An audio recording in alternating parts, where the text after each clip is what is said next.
Marie and I are going to be happy to be down here in what appears to be kind of rural backcountry in Virginia. From the looks of when the drive in here. Uh, she's going to be running the computer for me there because my remote, I couldn't get it working to turn the slides. So she'll run the well, of course, most of you know that the Rosette disease is probably the biggest horticulture problem for ARS in the country. There are others. I mean, West Coast has chili thrips. Just north of here has the spotted lanternfly, and hopefully it doesn't get down here too soon, but it's coming. This is a program I put together kind of get the latest information on Rosette and some recommendations on how to deal with it and what ARS is doing. So, Marie, if you'll go ahead and go to the second one here. As you can see, the Rosette is a virus. And it is basically spread by this very small wingless mite that just gets blown in on the wind, and you don't know where it's going to land, which bush it's going to infect. Marie and I have been growing roses for about 29 years, and I think we've had 5 cases of Rosette in that period of time. So we've been fairly lucky compared to some horror stories that I've heard from some people. And it can also be caused by some infected grafting. And of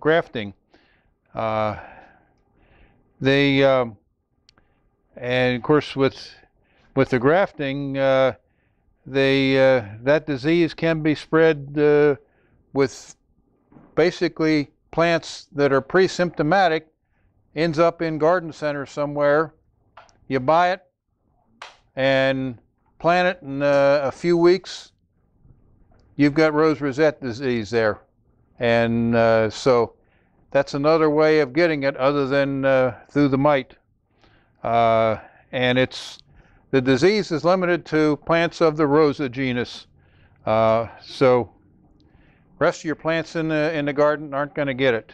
Of course, the multiflora rose is considered a weed by many people, and that seems to be the host plant for the virus and the mites, and it gets spread from there into the cultivars. And it is, of course, the last line there, it's obviously the #1 threat to rose cultivars in the United States.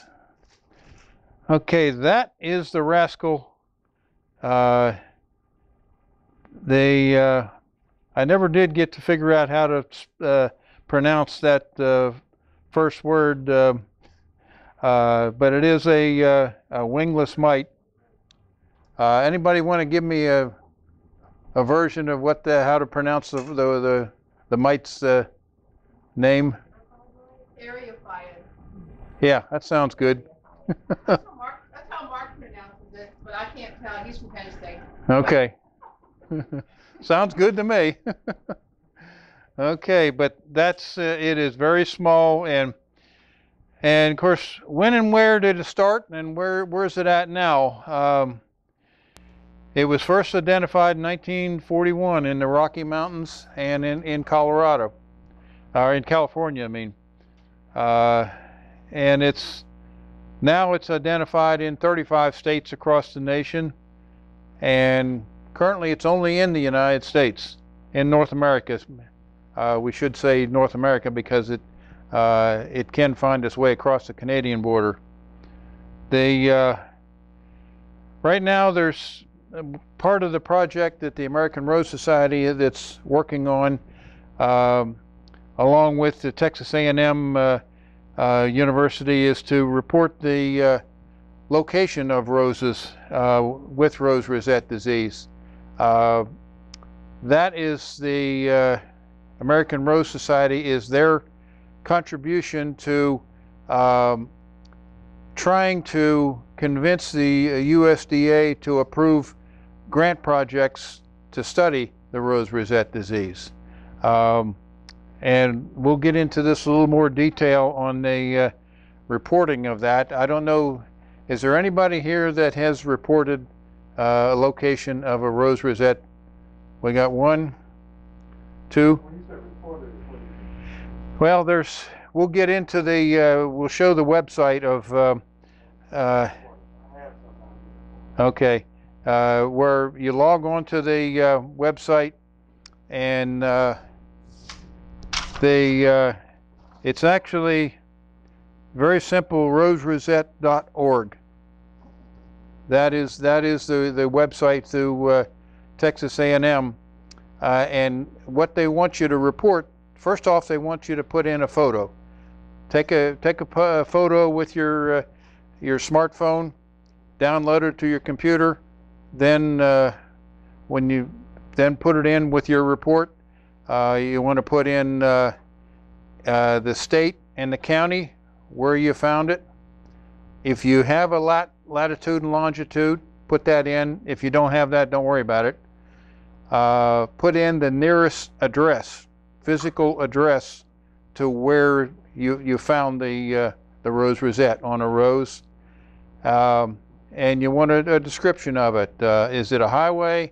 Is it somebody's backyard? Is it in front of a business? Is it in part of a strip mall? Whatever, wherever it is, just give a description. Again, your photo, and then you put in your contact information, your name, email, and phone number. But they're asking for this.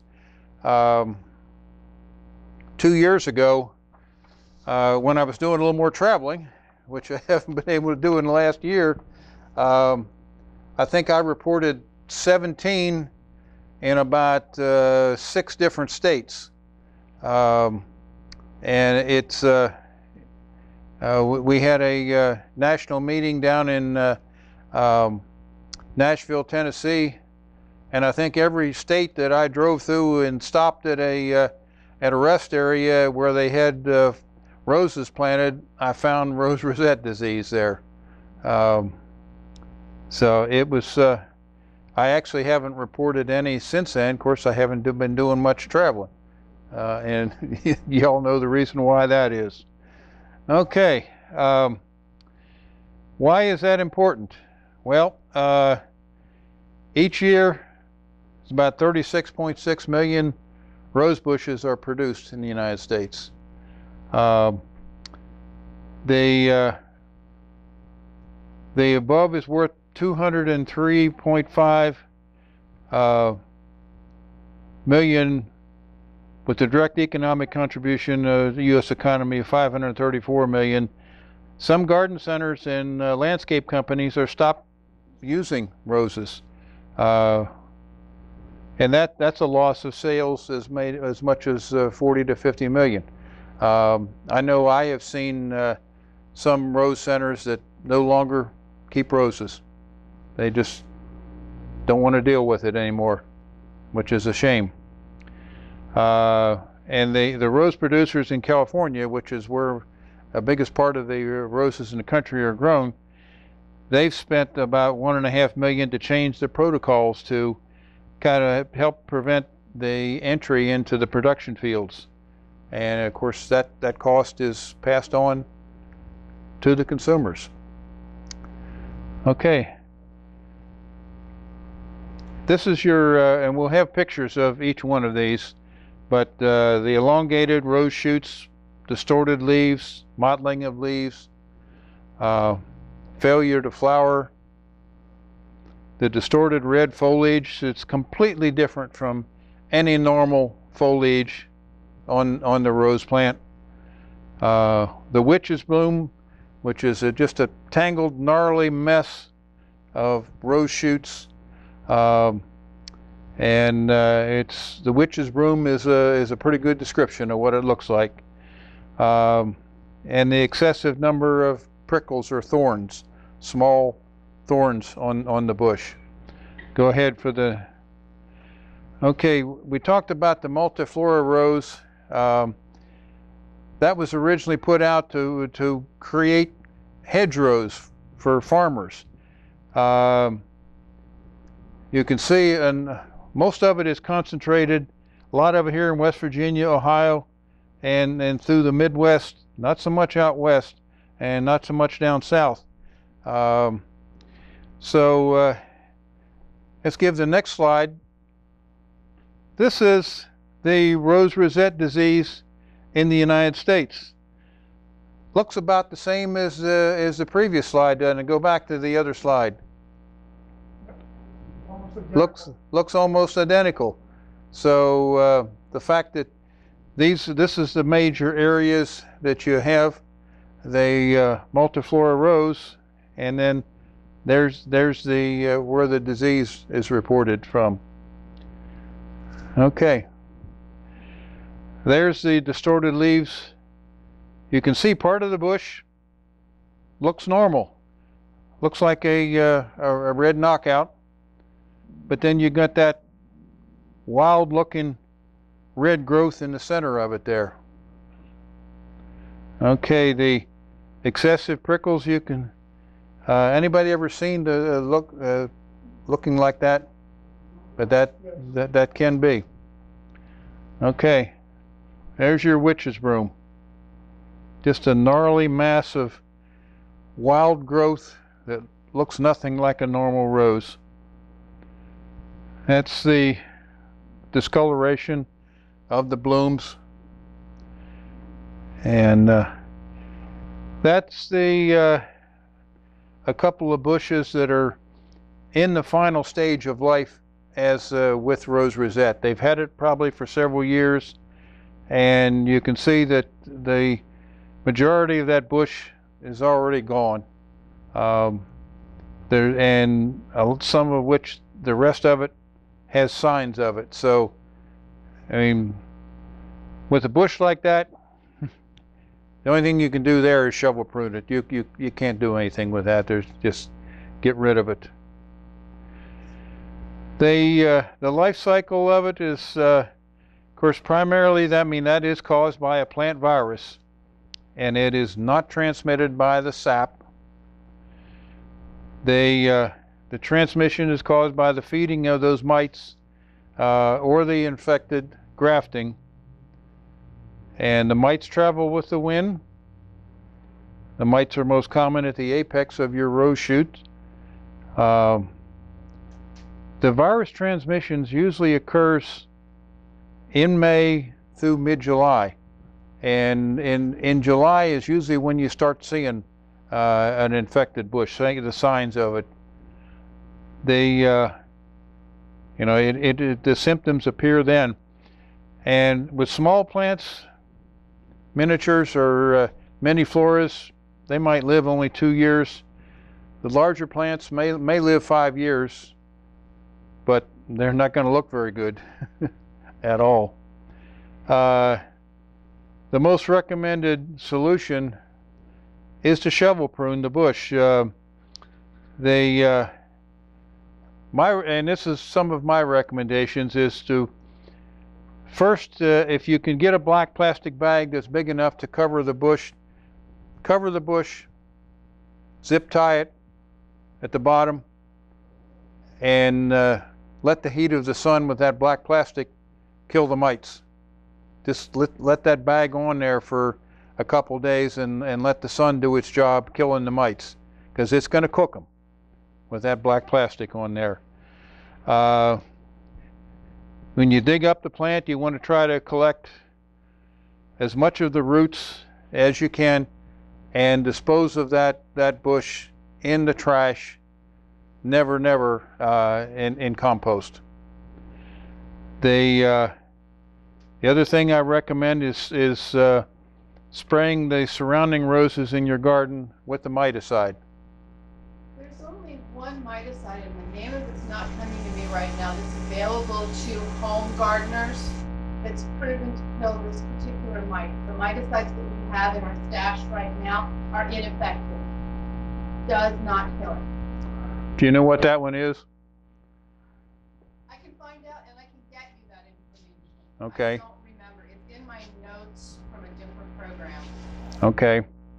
There's 2 or 3 others that are for licensed applicators only, and there's one product that home gardeners can get hold of.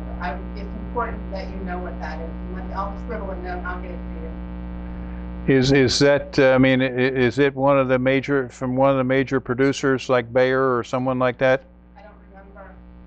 I do not remember, but most of us had Avid or some of the other miticides. Yeah. Ineffective. Okay. A good waste of chemical to do that. Okay. I wonder if DoMyOwn.com has a product for the that is effective on these mites. That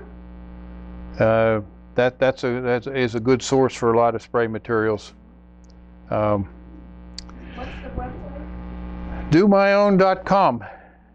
It used to be DoMyOwn pestcontrol.com or something like that, but it's DoMyOwn.com, and that is a company that that produces a lot of insecticides, particularly, and and I have purchased from that company a product to kill not the mites, but the what is the other main problem with the not the thrifts, but you're close. What did you say? Aphids? No, not avids, but it. You'll think of it. We'll think of it. Yeah, it chews on the new growth, where your roses are coming out, and you end up with just a brown. Midge. Midge. There you go, midge. Give a prize. I just couldn't pull that up right away.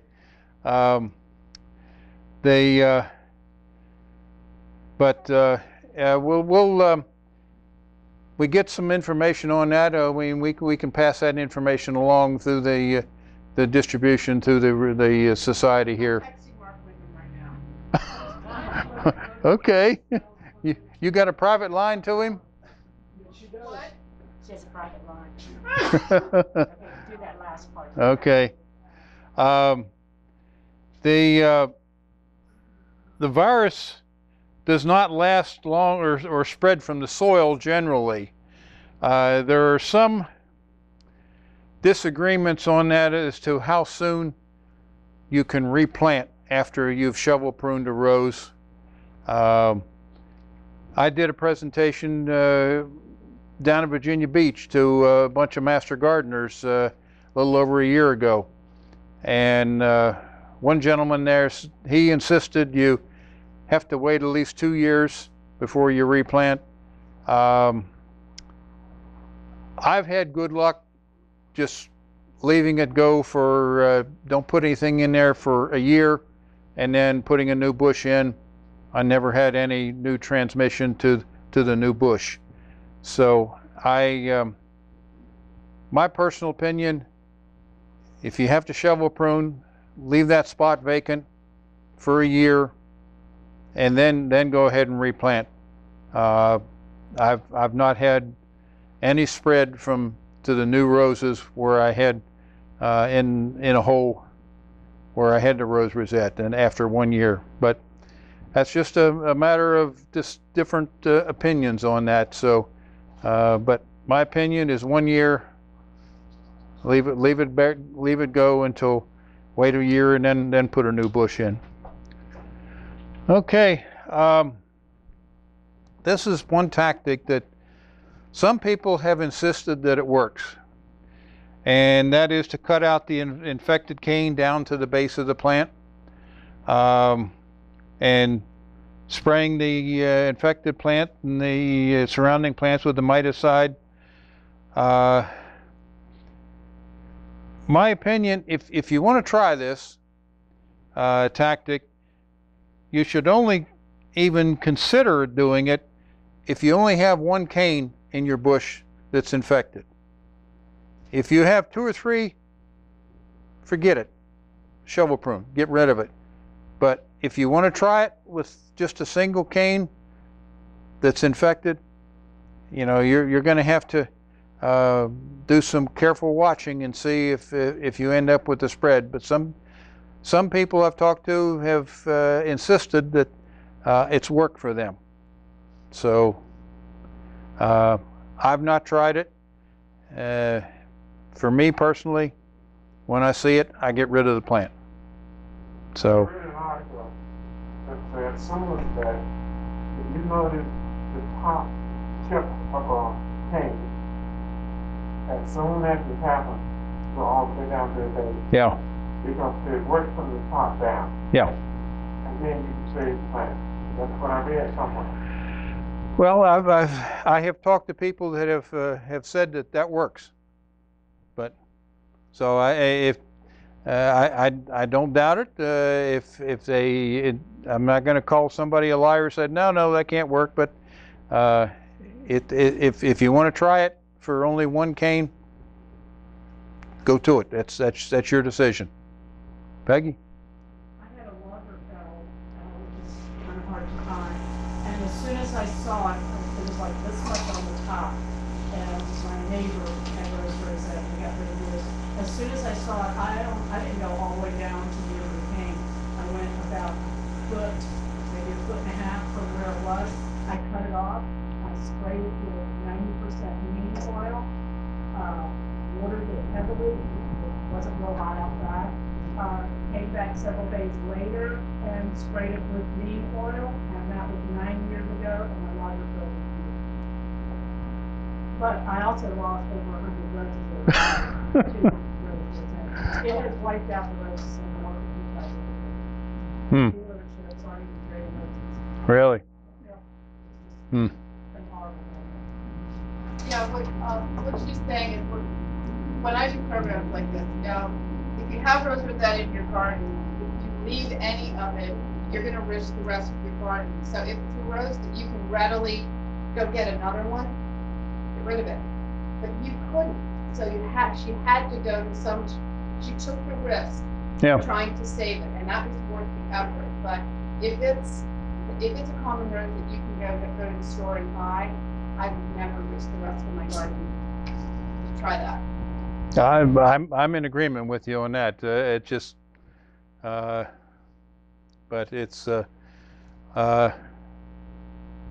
tough to be tearing out half of your garden with the, but sometimes that's what you got to do. In my personal garden, I am up over 40 plants over the years that I have lost to rosette. So I've seen a lot of it. Yeah. I've not had any in 2 years.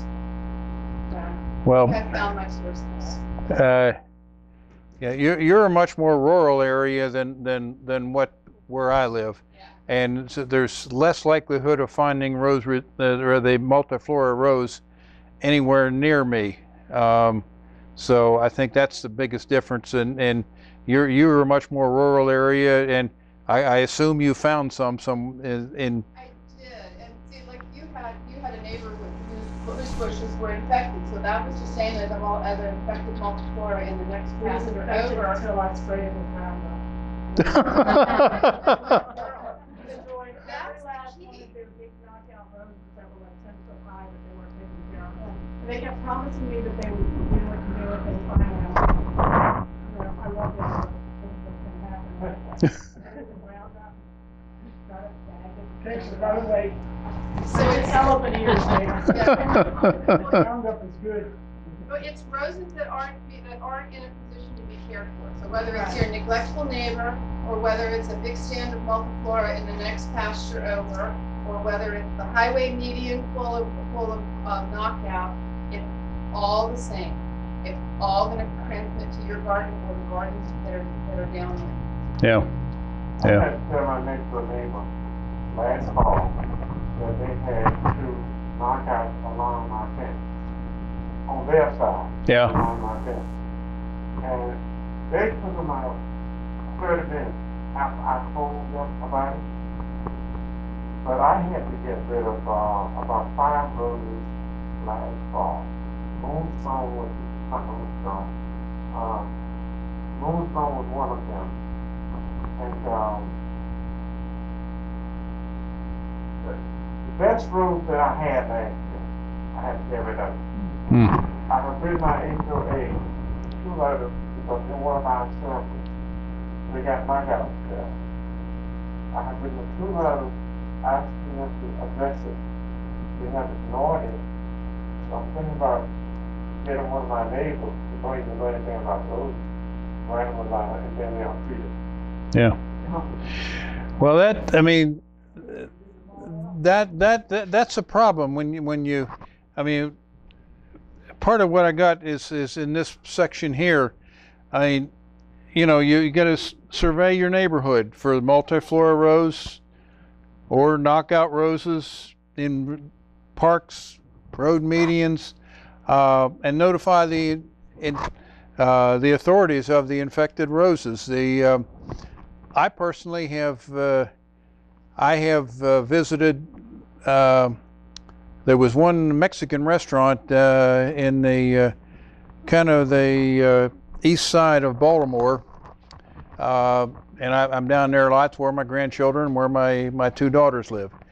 There was this Mexican restaurant that had about 18 to 20 knockout roses in front of them.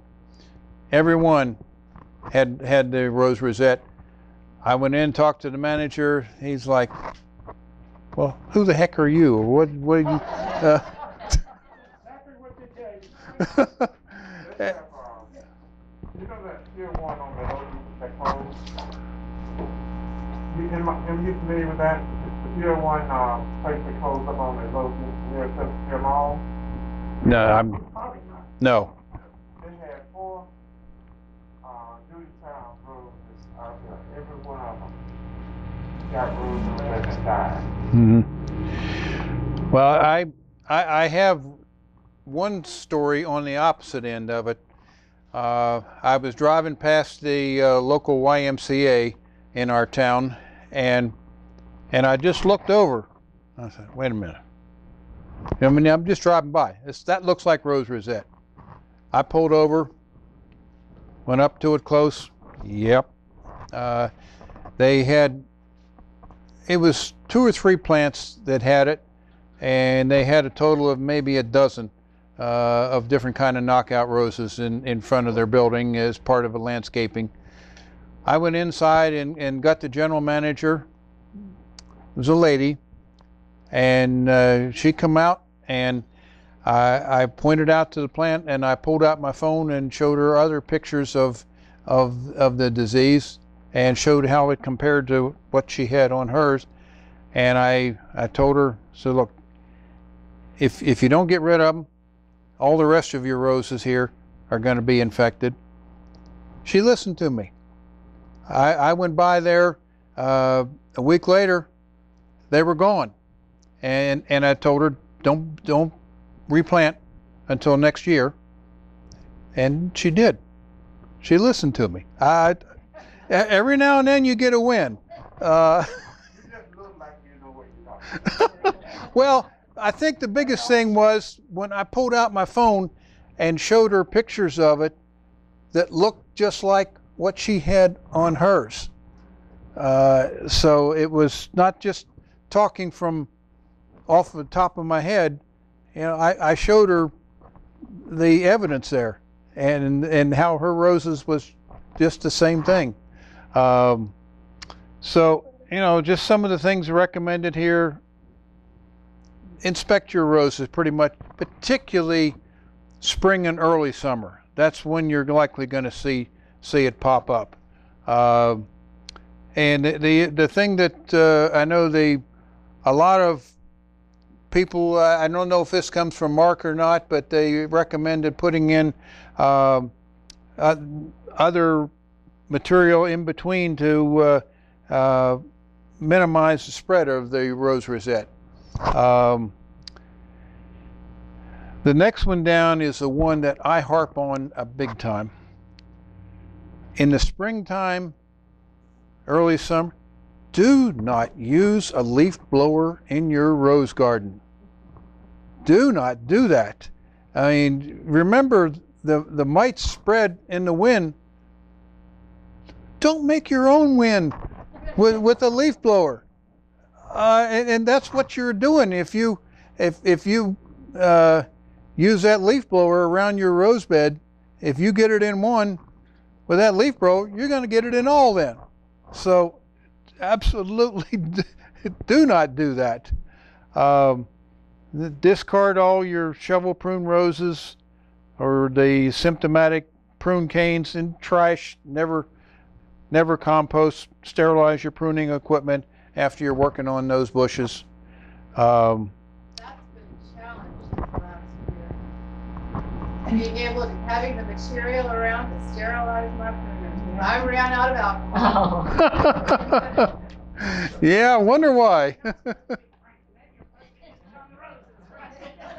thought about that because my brother offered me Everclear, but usually you can just take 92% off the bottom of the shelf and keep going. I've got a good recipe to make it if you want to. I didn't think to call you. Okay. And they're good for cleaning windows too. My mother used to clean all the windows in the houses with broken. Okay.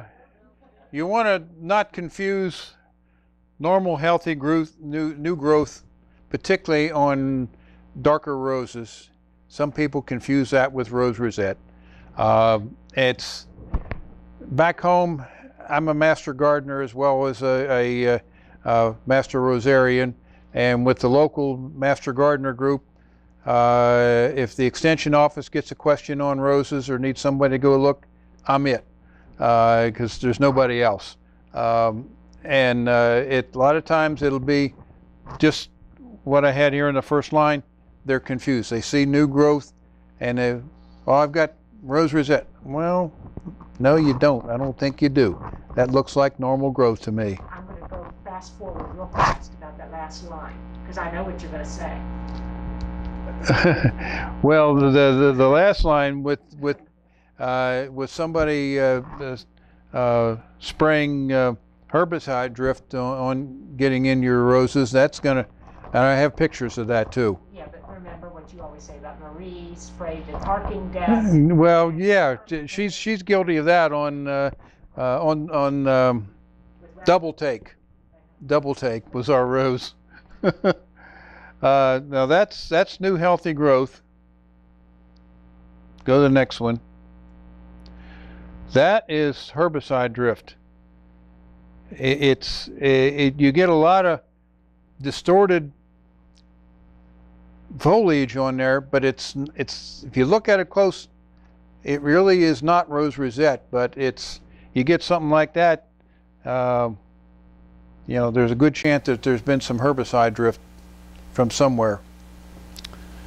Okay, this is one thing particularly that Marie and I and Charles Shaner saw down in Bossier City, Louisiana. We were down there for an ARS national meeting, and we stayed in a hotel on the east side of the Red River in Bossier City. Bossier City's on the east side, Shreveport's on the other side. We were walking to dinner, and for about 2 blocks from the hotel, come around the corner, and we ran into this. I mean, this is a close-up of what they're all knockouts. This is what one of them looked at. This is one of 2 gardens. I estimated, just counting the rows this way and this way, about 175 rose bushes. This was part of what they call streetscape, where they have taken slow 25-mile-an-hour streets, and they've made areas with nice flowers and whatever, and some parking areas, but it's part of a streetscape. And every one of them, all 175, was it 125? Okay, well, that's still, every one of them was infected with it. Now, it's if you're on a major highway where the speed and trucks are going along at 40, 50 or more miles per hour, they're making their own wind. This was a 25-mile city street. You know, people aren't going to be making their wind except for the maintenance department when they come by with their leaf blowers. And my bet is that was caused by leaf blowers. And after seeing that many roses in one spot that's all infected, I mean, you might get one or two, but to have every one of them like that, that's more than just the wind bringing in an occasional mite. That's somebody making their own wind and spreading it. So that's why I particularly harp on don't use leaf blowers. And some of the cost of it, South Lake, Texas, replaced all the roses in parks and road medians, $500,000. Tulsa, Oklahoma, we saw that rose garden on a trip out west, and we thought it was the drought. They were in a drought out there, but there was the cause. It was rose rosette through most of that garden there. And that prior picture in Bossier City probably cost them $3,000 to $4,000 if they wanted to replant it. I haven't been back there, so I don't know what they've done. But we let John Corcoran know and told him to call the city of Bossier City about it, and whether he did or not, I don't know. But these are some of the organizations that are